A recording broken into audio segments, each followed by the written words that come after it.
This week on Just Solutions, the fight to pass federal voting rights legislation is heating up. Activists are gathering in Washington, D.C. to demand that Congress pass federal voting rights legislation. Among those gathering at the nation's capital are students who have been on a hunger strike in support of the Freedom to Vote Act, which aims to make voting easier by making Election Day a national holiday, allowing early voting and voting by mail. Things that supporters of the bill say will make voting more accessible for everyone, especially marginalised voters. Today's guests are from Un-PAC, a nonpartisan youth-led organisation that's working to get the Freedom to Vote Act passed. From Free Speech TV, Just Solutions.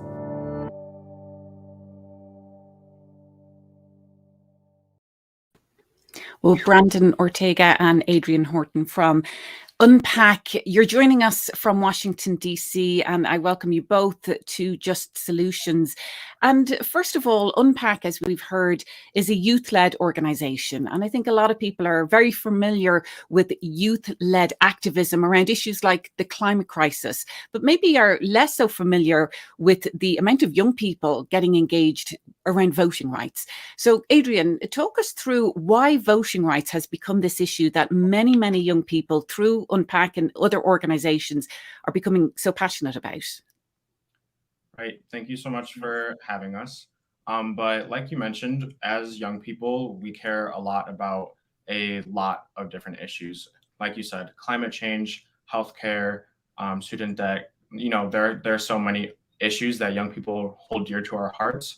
But we understand that all of this legislation to address these issues that we care about are just going to be continued to be blocked by the dysfunction within our political system and all of the dark money and the gerrymandering. So we really won't be able to address any of the other issues that we care about until we address our broken democracy. Well, both of you have been participating in a hunger strike and a fast around this issue, showing really how passionate and how much you care about this. Brandon, I believe you're still participating in that hunger strike. And this is the second one that you've done, because I know there was one last year as well, all around this issue. First of all, how are you doing? Are you doing okay in the midst of all of this? Yeah, of course. Yeah, as you mentioned, we are on day 7 of our hunger strike, our second hunger strike for democracy. And, it's not easy. It's not an easy thing to do. There's the hunger pains, the fatigue, and just the overall discomfort. And, for me personally, it's been very hard to hear from my mom, especially back home, worried about not only me, but all of the other young people doing this. But unfortunately, what's going to be hard to overcome is the dysfunctional democracy we will inherit if the Freedom to Vote John R. Lewis Act is not passed. Well, back home for you is Arizona. You're a student at ASU. And what's been happening in Arizona? Because I know that a lot of national voting rights advocates, including members of Dr. Martin Luther King Jr.'s family, descended on Arizona this past weekend. I know you've been in Washington, D.C., working there, but what's been happening in Arizona to bring so many people from around the country there, particularly around the Martin Luther King Jr. holiday? Yeah, voting rights have been under attack all across the country in several states, including Arizona. SB 1845 is an example of purging thousands of registered voters. And that's just the start of, these voting restriction laws that are not only targeting, these marginalized communities, but targeting young people and just overall Arizonans. And I would just like to highlight that 84% of Arizonans support the Freedom to Vote John R. Lewis Act. We are independent, conservatives, liberals. We're all across the political spectrum. But, as Americans, our freedom to vote is what makes us most proud to be an American.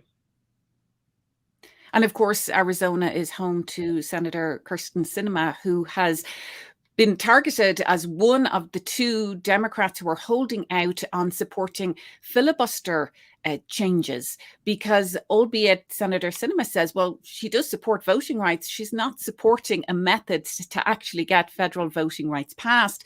And I know that the hunger strike that you participated in at the end of last year in December, you were trying to get the attention of Senator Sinema. Take us through that and her role in all of this.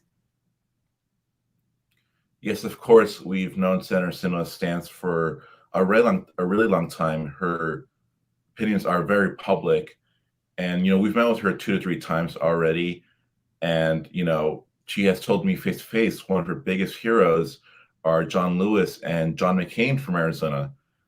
And they were huge champions for voting rights and campaign finance reform, and they did not let anything get in their way. And so, for me, the choice is pretty clear what she has to do to be remembered as a hero as they were and uphold her legacy. And that's to pass the Affirm to Vote John Lewis Act. And I know we saw so many tweets and so many messages around the Martin Luther King, Dr. King's holiday on Monday, and so many elected officials and different folks tweeting out and putting out messages quoting Dr. King, but at the same time their actions are pretty much going against so much of what Dr. King stands for. I know Senator Sinema was targeted for this as well. Adrien, I'll have you talk about this, because I know Dr. King's family, as I said, they were in Arizona over the weekend. They're in DC now.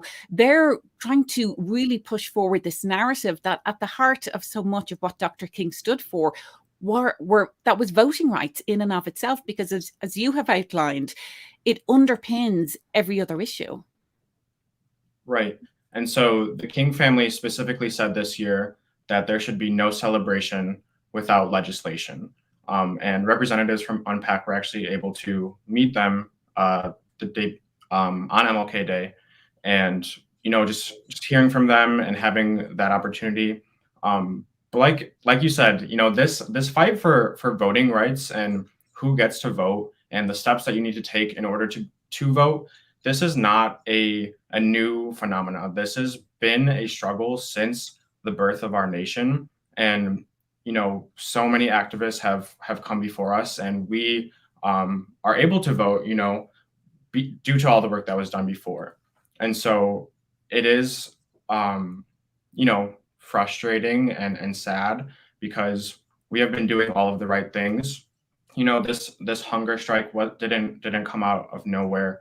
We were emailing and calling every day, building coalitions, holding press conferences, doing recruitment on campuses, just doing all of the right things. And we can't imagine a future without this bill being passed. It is essential, and the freedom to vote is guaranteed to us by the Constitution. So, it's a bit unfortunate that we're in this situation, but however, we're hopeful and we're willing to do whatever it takes to get this bill passed. And we just want the senators to have that same sentiment. Well, Brandon, you described the impact of being on a hunger strike, and Adrien, you've been fasting as well. The impact of that, it's incredibly significant what it's doing to you physically. So many people who are watching and listening right now might think that's a bit extreme, but it also underpins how passionate you are about this. But why a hunger strike? Why is this the action that you're taking right now on this issue?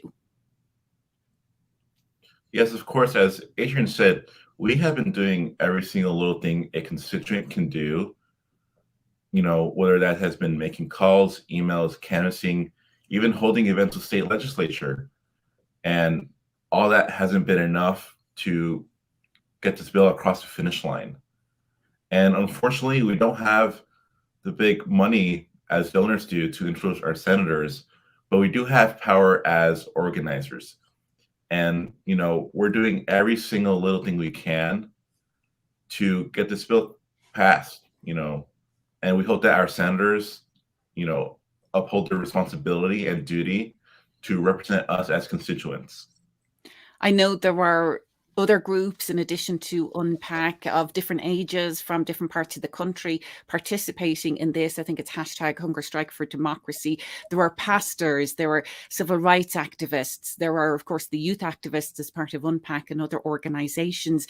You're there in Washington, D.C., and other actions are also taking place, including civil disobedience, which is also something that takes a harsh toll on activists. We saw news coming out from DC on Tuesday of this week. 28 activists were arrested, including members of Black Voters Matter, LaTosha Brown herself being arrested. What has been happening this week in Washington, DC? Adrien, I know that it's been a difficult week for all of the folks who were there, particularly those on hunger strike, to also then be experiencing what's happening around the arrests and civil disobedience. Right. Like you mentioned, youth hunger strikers from Un-PAC joined forces with faith leaders who are also on hunger strike. And we were outside the Capitol on the Senate steps, a peaceful protest, singing songs about our right to vote. And so, as you mentioned, 28 people were arrested yesterday, and that was pretty traumatizing for us, and it was a really heavy day. I myself was live streaming the event, and we had, I just saw my friends and people that I care about get arrested again, like proving the sacrifice that we were willing to make to call attention to this and to pressure the U.S. Senate. So it's exhausting. I don't even know what day it is right now, but we're hopeful, and we're willing to do whatever it takes. Well, you mentioned there were folks from around the country, different faith groups, different demographics, because this is really impacting so many people, but particularly marginalized voters, younger voters, voters of color, because those are the groups that are being targeted by some of these voting suppression bills that we've seen being introduced and passed in state legislatures. Take us through, you mentioned there, Brandon, what's happened in Arizona. Adrien, give us a sense of how this is playing out in different states and really what's at stake here. So I believe in the year 2020, there were around 32 bills introduced by state legislators across the country that made it harder to vote. In 2021, that number increased dramatically to over 400, and 32 of those bills, I believe, were passed into law in 19 states. I may be a little off on that, but what I'm trying to get across is that this is happening everywhere in all corners of our country. The freedom to vote is quite literally under attack, and it's a now or never moment. Brandon, you mentioned that particular piece of legislation in Arizona. What actually does that do? Because we often don't talk really about the details of some of these bills, and so it becomes a little bit more abstract. But how specifically are voters being targeted? How are some of these voting rolls being purged, or voting access being limited? So what did that bill do in Arizona? There's a lot of different bills and policies being introduced across the states, and specifically in Arizona, it purged thousands of registered voters.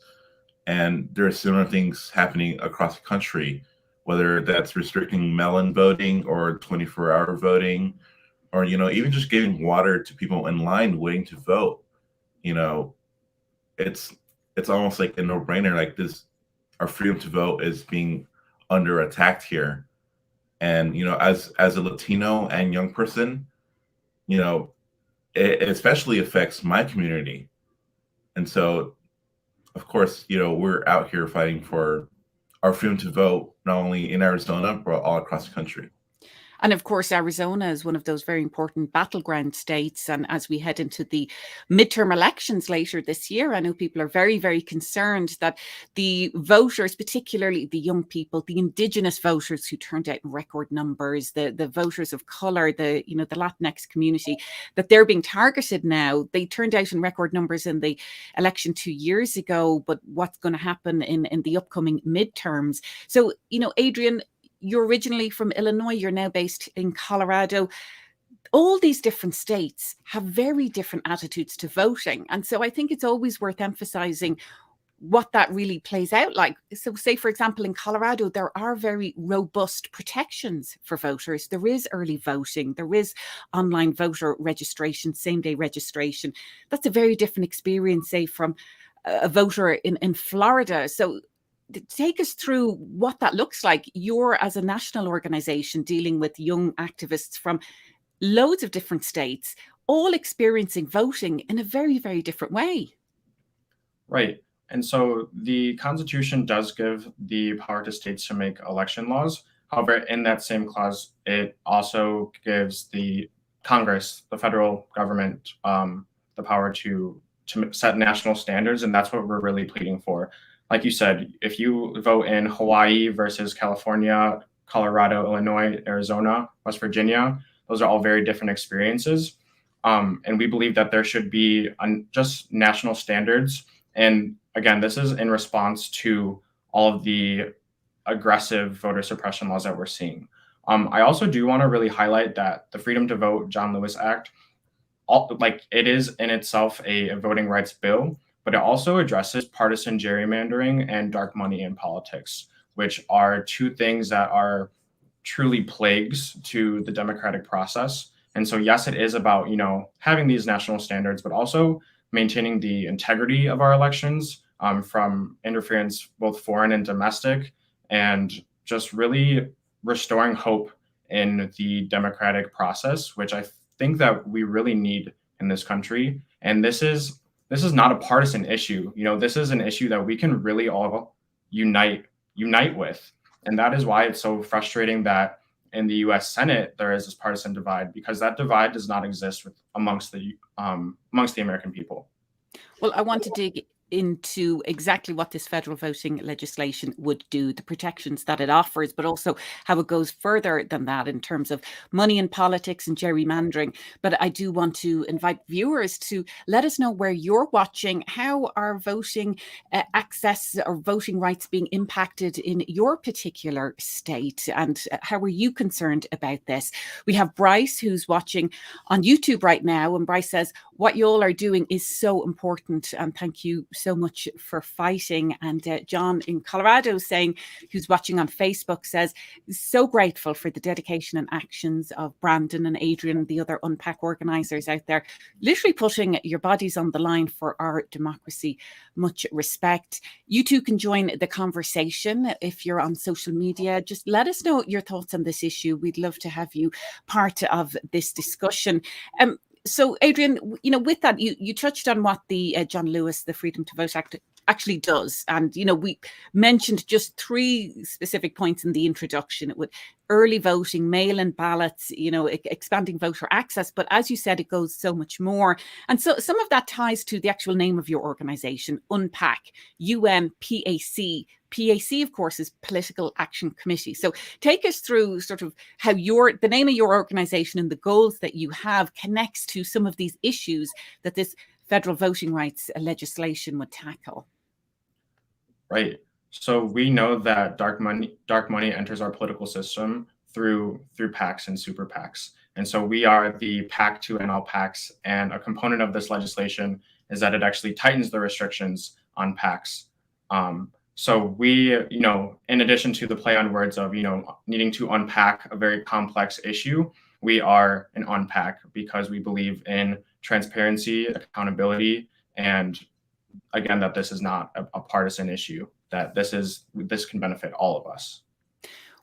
There is, of course, a sense of urgency on this. I know that the hunger strike, the first hunger strike, Brandon, that you were part of back in December, a lot of that was with a view to having this voting rights legislation passed by Dr. King's holiday, which we have now gone beyond.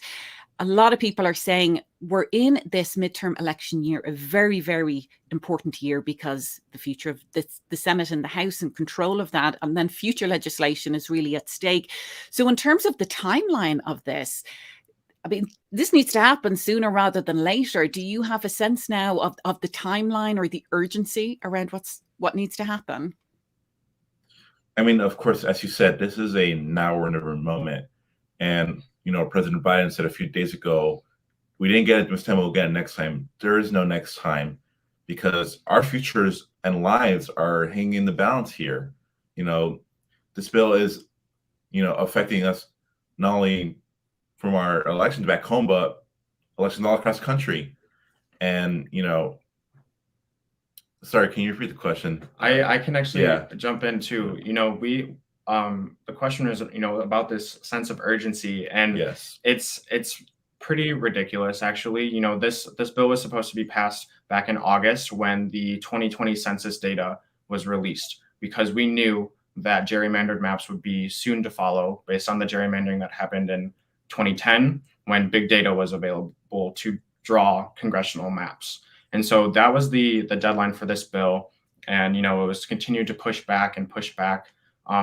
Voting rights legislation was brought upon the Senate, 4 to 6 times within the last year. And the Senate Republicans chose to use a loophole in the Senate rules to block even starting debate. And that is what is, just insane. They even starting debate. And so yesterday they did begin debating this legislation, and we expect to vote very soon. But in terms of talking about the sense of urgency, this should have been passed last year. It should have been passed. It should have been done by now. It is now or never. Well, we have a viewer on YouTube. Real Fact says, above all, vote. And without voting rights, all people lose democracy. Adrien, you're a national organizer with Un-PAC, so you're dealing with young folks around the country working on college campuses. What are you hearing from young people? I mean, is there an awareness out there about this issue, or is this something that you're out there really trying to educate people on as well? Because I do think sometimes this can be quite complex, which in and of itself can maybe be a barrier for people trying to get involved in this as an issue as well. What are you hearing? Right. So young people, just like any other marginalized community, is purposely left out of our political process. And so it is a challenge to really increase awareness about this issue. At this point, the sense of awareness about it is sky high, I would say. But, when we started doing this work, it was really difficult to kind of make this really what seems complex issue relatable. But how we actually achieve that is really asking young people, what is the issue that you most care about? And we have conversations with them, and we address that issue, and it can always be tied back to a powerful lobbying interest that is benefiting from the status quo. And so it actually is quite easy to connect, to make to talk with young people and have them care about this, because it's personal for everybody, and we really get it. As young people, we know what the state of the world is. Our whole lives we've been living through a political system that doesn't work for us. So it's not a hard pitch. It's just really connecting what you care about to the fact that our democratic system is dysfunctional. Brandon, you're a student at ASU in Arizona. I know you would much prefer to be there back in classes rather than participating in a hunger strike in Washington, D.C. And Adrien, I know that you would probably prefer to be at home and back with your family and loved ones as well. And yet you're really putting yourselves on the line, as are so many people this week in Washington, D.C. What are you hearing, Adrien, from your fellow students in Arizona about this issue? As Adrien says, once you connect the dots to some of the other issues that people are concerned about, it all seems so obvious. How has sort of the education around voting rights and voting integrity, how's that played out in Arizona? Yeah, of course. As a first generation Latino student at ASU, there's so many issues that my community cares about and young people like me care about, whether that's immigration reform or healthcare, or even the effects of climate change. All these issues unfortunately cannot go anywhere in our Senate until we have a functional democracy. And that's something that I've had to learn personally through this campaign, because as a young person, I almost have no future without this bill getting passed. That's how important a functional democracy is to our livelihood. And I think it's worth emphasizing. I mean, you've both talked about what it's like to be a young person and to see all of these issues not being addressed. this will have multi-generational impacts. Some of the laws that are being passed in different state legislatures, if there isn't, say, a federal bill that would negate some of those efforts, this could impact generation after generation of voters. It's not just about the elections in 2022 or the next presidential elections. It's really issues that will play out over many, many generations. Yes, of course, as much as, this is affecting us here and now, this is also for our future generations. They deserve a functional democracy, because these issues that I mentioned are not only affecting us now, but are going to affect our futures. I started out with, climate policy, and of course, will I even have a home in the next 5 to 10 years? So we really need to act now for even to begin to start fixing these issues. Well, Paulie, who's watching on YouTube, says the system is rigged. Anytime we get close to a progressive win, there are people that are safety valves for Wall Street, like Manchin and Sinema from Arizona, Brandon, your state, and the lead money taker, Pelosi. We are on our way to fascism, says Paulie, watching on YouTube. What reaction are you getting from those elected officials? I know Sinema and Manchin have been very much targeted because as being the ones who are saying they will oppose any efforts to change the filibuster, which is blocking essentially not just this legislation, but other legislation like Build Back Better that will have so many other impacts as well. What are you hearing from other elected officials? Is there support for what you're calling for, but also for the actions that you're taking? Adrien. Yes, so we have reached out to all senators, senators who are on our side, senators who actually took a while to get them on the right side of history, and those who are still opposing this common sense legislation. So we actually, last hunger strike, the first 15-day hunger strike that we held, that began in Arizona and flew to DC, we were visited by Texas state legislators who broke quorum and who were also pleading for federal intervention to help out with the voter suppression laws in Texas. We've been visited and had constituency meetings with honestly dozens of U.S. senators. And so, there are people who are on our side, but we really still just call on them to do more. Again, we don't have an option to not get this done. Like you said, the decisions of this week will impact all of the United States for generations to come. We genuinely believe that. So we do call on the senators who are not a yes yet to really evaluate what kind of legacy you're going to be leaving. And for those who are in support, we just want you to continue to fight and show the same level of sacrifice that we are making. Well, I know you're both going to be staying in Washington, D.C. for the next few days. Are further actions planned? I know you're still in the planning stages. Yes, absolutely.